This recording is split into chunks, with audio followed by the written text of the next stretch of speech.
பிறந்து சிறந்த மொழிகளிலே சிறந்தே பிறந்த மொழியான நம் அன்னை தமிழை வணங்கி, மதிப்பிற்குரிய பெரியோரே, என் போன்ற மாணாக்கரே, உங்கள் அனைவருக்கும் என் சிறந்தாழ்ந்த வணக்கங்களை கூறி நான் விரும்பும் சுதந்திரம் என்ற தலைப்பிற்குள் நுழைகிறேன். ஒரு சமூகத்தில் தனி மனித உரிமையை நமக்கு நாமே முடிவெடுக்க தேவையான கருவியே சுதந்திரமாகும். சுதந்திரம் என்பது ஒரு மனிதனை அடிமைத்தனத்திலிருந்து காக்கிறது. அதே போல ஒரு மனிதனை மகிழ்ச்சியாக வாழச் செய்கிறது. நாளொன்றில் மட்டுமே கொண்டாடுவது சுதந்திரம் அல்ல, நாள்தோறும் கொண்டாடுவதுதான் சுதந்திரம். நம் நாடு சுதந்திரமடைந்து 79 ஆண்டுகள் ஆகின்றன.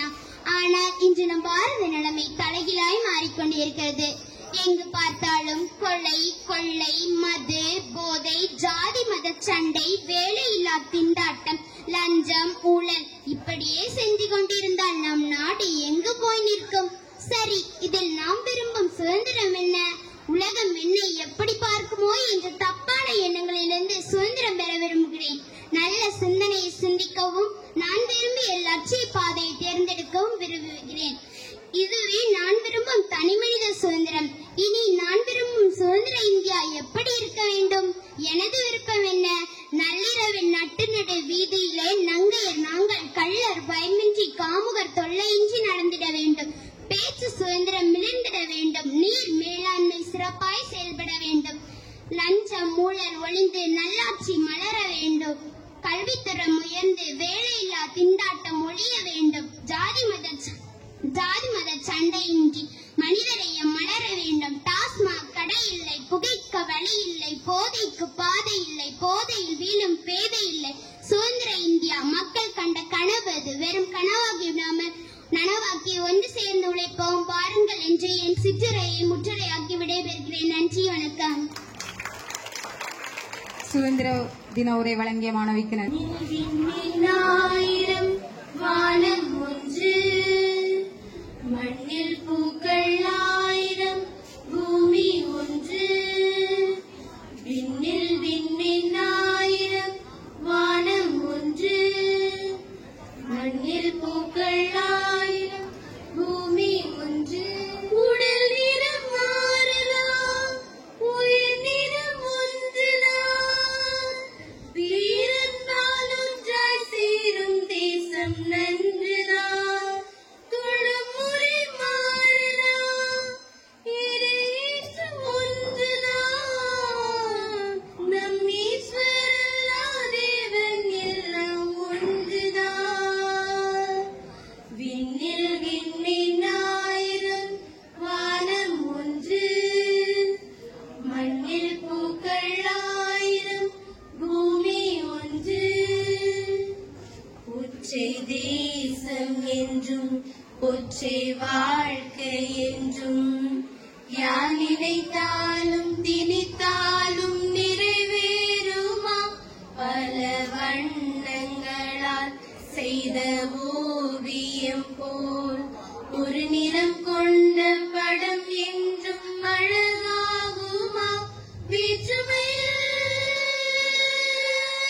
அழகியல் உண்டு, வேற்றுமையில் ஒற்றுமை நன்று. சகிப்பென்னும் பண்பாடு படைத்த நிலம் இது. விண்ணில் விண்மீன் 1000, வானம் ஒன்று. மண்ணில் பூக்கள் 1000, பூமி ஒன்று. விண்ணில் விண்மீன் 1000, வானம் ஒன்று. மண்ணில் பூக்கள் 1000, பூமி ஒன்று. Good morning, everyone. As we gather here to celebrate Independence Day, I feel immense pride and gratitude. It is truly an honor to be invited as a chief guest, especially as a former student of our school. So, நான் படித்த எனது பள்ளியின் சுதந்திர தின விழாவிற்கு என்னை அழைத்து சிறப்பித்த பங்கு தந்தை சுனில் அவர்களுக்கும், இணை பங்கு தந்தை பிரிட்டோ அவர்களுக்கும், தலைமை ஆசிரியை திருமதி ஜென்ஸ்லி அவர்களுக்கும், எனக்கு கற்றுக் கொடுத்த ஆசிரியர்களுக்கும், தற்போது ஆசிரியர்களாக இருப்பவர்களுக்கும், தலைமை ஆசிரியை பெவி அவர்களுக்கும், 11 வருடங்களுக்கு முந்தைய என் பள்ளி நாளை நினைவுபடுத்திய எனது அருமை மாணவர்களுக்கும் வணக்கத்தை தெரிவித்து என் உரையை தொடங்குகிறேன். சோ பள்ளி ஸ்கூல் லைஃப் அப்படிங்கறத பத்தி ஃபியூ வேர்ட்ஸ் ஷேர் பண்ண சொல்லியிருந்தாங்க. ஸ்கூல் லைஃப் அப்படின்னாலே எல்லாருக்குமே அது ஒரு எவர் கிரீன் லைஃப் தான். நீங்க என்ன ஒரு ஸ்டேஜ் போனாலும் ஏதோ ஒரு சின்ன இடத்துல நம்மளோட ஸ்கூல் லைஃப் மெமரிஸ் அப்படி லைட்டா ஸ்பிளாஷ் மாதிரி வந்துட்டு போகும். அதுல வந்து சொல்லணும்னா படிப்பு கண்டிப்பா எல்லாரையுமே படிக்க வைப்பாங்க. படிப்பை தாண்டி சம் எக்ஸ்ட்ரா ஸ்கில்ஸ் வந்து நம்ம ஸ்கூல்ல ஸ்பெஷலி டீச் பண்ணுவாங்க. சோ அப்படி சொல்லணும்னா now I am working as a teacher in Atlantic International School Thanjavur. So அங்க என்ன நம்பி ஒரு டான்ஸ் கொடுக்குறாங்க. இவங்கள்ட்ட கொடுத்த இந்த காம்படிஷன்ல நம்மளால ஒரு பிரைஸ் வாங்க முடியும் நம்புறாங்கன்னா கண்டிப்பா அதுல எனக்கு ஆசிரியர்களாக இருந்த Jency teacher, Prabha teacher, Reby teacher, சிஇ டீச்சர், அப்புறம் வந்து இப்படி ஒரு சில ஆசிரியர் டால்பின் டீச்சர் அவங்களோட கண்டிப்பா அவங்களோட பங்களிப்பு இருக்கு. அதனாலதான் என்னால ஒரு இடத்துல ஸ்ட்ராங்கா நிக்க முடியுது. சோ இதை தாண்டி சொல்லணும்னா ஒரு இடத்துல பேசணும் நம்மளால, இல்ல ஒரு கண்டென்ட் எழுதுறதுக்கு நம்மள நம்பி கொடுக்கறாங்கன்னா தமிழ் ஆசிரியர்களாக பணியாற்றி வினரிசி டீச்சர், ஷர்லி டீச்சர் அவங்கள இந்த நேரத்துல நினைவு கூறுறேன். சோ முக்கியமான விஷயம் ஹேண்ட் ரைட்டிங். ஒரு கூட்டத்துல காலேஜ்லயா இருக்கட்டும் எங்கேயுமே நம்ம ஸ்கூல் பிள்ளைங்க தனியா தான் தெரிவாங்க, யூனிக்கா இருப்பாங்க. ஹேண்ட் ரைட்டிங் யாரு நல்லா எழுதுறாங்கன்னா கண்டிப்பா அவங்க சூஸ் பண்றது நம்ம ஸ்கூல்ல படிச்ச பிள்ளைங்களா தான் இருப்பாங்க. அதுக்கு நம்ம வந்து அப்போ பணியாற்றிய விஸ்வாஸ் டீச்சர், சகயம் டீச்சர் மொழியில பட்ட அந்த ஒரு அடியும் ஞாபகம் வரும் நம்மள ஸ்டேஜ்ல கூப்பிடுறப்ப. அண்ட் சயின்ஸ் 10th எடுத்துக்கிட்டோம்னா அப்புறம் ஸ்போர்ட்ஸ்ல பொதுவா பிடி ஸ்டாஃப்ஸ் தான் வந்து என்ன பண்ணுவாங்க, பயிற்சி கொடுப்பாங்க. ஆனா நான் while I was the captain of Coco team, Rani teacher and Dolphin டீச்சர்லாம் கிரவுண்ட்ல இறங்கி பிராக்டிஸ் கொடுப்பாங்க. சோ அது நம்ம ஸ்கூல்ல தான் இந்த மாதிரி விஷயங்கள்லாம் நடக்கும்.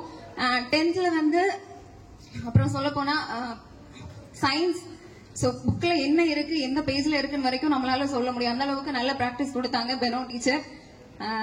நம்ம ஸ்கூல் டீச்சர்ஸ் எவ்வளவு ஹார்ட் ஒர்க்கிங் அண்ட் டெடிகேஷன்னா ஒரு சின்ன ஸ்டோரி. சோசியல் சயின்ஸ் ஐ ஸ்கோர்ட் 99 மார்க்ஸ். சோ அந்த மார்க் வந்து அடுத்த ஒரு மாசமா எழிலரசி டீச்சர்னு ஒருத்தவங்க ஒர்க் பண்ணாங்க.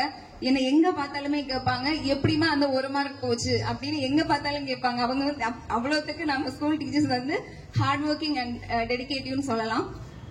சோ வந்து இந்த நேரத்துல எனக்கு நம்ம ஸ்கூலை பத்தி பேசுறதுக்கான ஒரு வாய்ப்பு கிடைச்சதுக்கு இது ரொம்ப வந்து யூஸ்ஃபுல்லா நான் நினைக்கிறேன். நான் என்னோட ஸ்டூடெண்ட்டுக்கு ஷேர் பண்ற ஒரு சின்ன விஷயத்த உங்ககிட்ட ஷேர் பண்ணணும்னு நினைக்கிறேன்.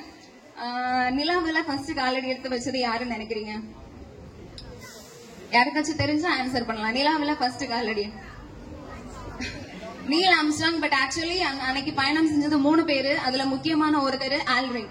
சோ ஆல்ட்ரினுக்கு தான் ஃபர்ஸ்ட் சான்ஸ் கொடுத்தாங்க, நீங்க வந்து நிலாவில காலடி எடுத்து வைக்கலாம் அப்படின்னு. பட் அவர் ஒரு நோடி என்ன யோசிச்சாரு, ஒரு புது கிரகம் நான் என்ன ஆகணும் உயிர் எழுந்துருவனும்னு யோசிச்சு அந்த ஒரு கணத்துல அடுத்த ஒரு நாசால இருந்து அறிவிப்பு வருது, இது உங்களுடைய வாய்ப்பு, நீல் ஆம்ஸ்ட்ராங் நீங்க போகலாம்னு சொல்றாங்க. அவர் எதுவுமே யோசிக்கல, வரலாற்றுல நான் தான் இடம் பிடிப்பேங்கிற ஒரே ஒரு நம்பிக்கையோட காலடி எடுத்து வச்சாரு. இன்னைக்கு உலகமே அவரை இத்தனை வருஷங்களுக்கு பிறகும் நம்ம பேசுறோம். சோ இதுல இருந்து என்ன அப்படின்னா நம்ம யோசிக்கிற அந்த ஒரு கணத்தை பயன்படுத்தி இன்னொருத்தங்க யாரோ முன்னேறிட்டு இருக்காங்க லைஃப்ல. சோ எப்பவுமே ஒரு விஷயத்த செய்ய போறோம், எனக்கு படிப்பு வரல, என்னால பேச முடியாது ஸ்ட்ராங்கா, இல்ல எனக்கு வந்து ஃபெயில் தான் அவன், இந்த மாதிரி நீங்க யோசிச்சுட்டு இருக்கீங்க. அந்த இடத்துல உங்களோட எஃபர்ட் போடுறதுக்கு பதிலா யோசிச்சுட்டு இருக்கீங்கன்னா அந்த இடத்துல இன்னொருத்தங்க ஒரு ஸ்டெப் மேல லைஃப்ல போயிட்டு இருக்காங்க. சோ எந்த இடத்துலயுமே எனக்கு வராது முடியாதுன்னு நினைக்காம உங்களால முடிஞ்ச எஃபர்ட்டை போடுங்க, கண்டிப்பா சக்சஸ் கிடைக்கும். And one more thing, success அப்படின்னா என்ன நினைக்கிறீங்க? வேர்ல்ட் லெவல்ல தெரியறது இல்ல கின்னஸ் ரெக்கார்ட்ல வர்றதான் சக்சஸ் நினைக்கிறீங்கன்னா கண்டிப்பா அது கிடையாது. இன்னைக்கு 25 மார்க் வாங்குற நீ நாளைக்கு 28 வாங்குறேன்னா அது உன்னோட சக்சஸ். சோ நேத்து ஃபெயில் ஆயிருக்க அடுத்த எக்ஸாம்ல பாஸ் ஆயிருக்கானா அதுவும் உன்னோட சக்சஸ். அதுக்கப்புறம் ஒரு 4 பேர் முன்னாடி பேச தயங்குன நீ ஒரு ஸ்டேஜ்ல நின்று உன்னால ஒரு 2 மினிட்ஸ் பேச முடியுதுன்னா அதுவும் உன்னோட சக்சஸ் தான். சோ இந்த மாதிரி சின்ன சின்ன சக்சஸ் நீ என்ஜாய் பண்ணிட்டு இருக்க அப்படின்னா லைஃப்ல பெருசா உனக்கு என்னமோ வெயிட் பண்ணிட்டு இருக்குன்னு அர்த்தம். சோ இது எப்பவுமே நான் என்னோட ஸ்டூடெண்ட்ஸ்க்கு ஷேர் பண்ற விஷயம். சோ என்னோட ஸ்கூல் மாணவர்களுக்கு சொல்றதுல ஒரு சின்ன சந்தோஷம். சோ இறுதியா இந்த ஸ்கூல் எனக்கு கொடுத்த 3 முக்கியமான விஷயம் என்னன்னா, ஃபர்ஸ்ட் வந்து எஜுகேஷன். அந்த எஜுகேஷனால ஸ்ட்ராங்கா எனக்கு ஒரு இடத்துல என்னால நிக்க முடியுது, பேச முடியுது. Second skills. எஜுகேஷன் எல்லா ஸ்கூல்லயுமே கொடுப்பாங்க, பட் ஸ்கில்ஸ்ங்கிறப்ப எஜுகேஷனை தாண்டி எக்ஸ்ட்ரா ஃபியூ ஸ்கூல்ஸ்ல தான் அதுக்கும் இம்பார்ட்டன்ஸ் கொடுப்பாங்க. சோ அந்த விதத்திலயுமே நம்ம ஸ்கூல் 100% தான் சொல்லணும். மூணாவதா எனக்கு இந்த ஸ்கூல் கொடுத்த ஒரு பெரிய கிஃப்ட் என்னோட நண்பர்கள். சோ பள்ளி பருவத்தில இருந்து இப்ப வரைக்கும் அந்த ஃப்ரெண்ட்ஷிப் வந்து கண்டினியூ ஆகுது. இப்ப கூட எனக்கு முன்னாடி நின்னுட்டு இருக்காங்க. பிளஸ் வந்து இந்த ஃப்ரெண்ட்ஸ் வந்து இது நாட் ஃப்ரெண்ட்ஸ் லைஃப் லாங் ஒரு ரிலேட்டிவ்ஸ்னு சொல்லலாம். ஸோ இறுதியாக பேரன்பை கண்முன்னே காட்டும் தாயும், கண்ணியமே அனைத்தையுமே செய்துவிட்டு எதுவுமே செய்யாதது போல் இருக்கும் தந்தையும் இவ்வுலகத்தின் அதிசயமே. அப்படிப்பட்ட என் தாய்க்கும் தந்தைக்கும் நன்றி தெரிவித்து எனது உரையை முடித்துக் கொள்கிறேன். இந்த வாய்ப்பை வழங்கியதற்கும் அனைவருக்கும் நன்றி.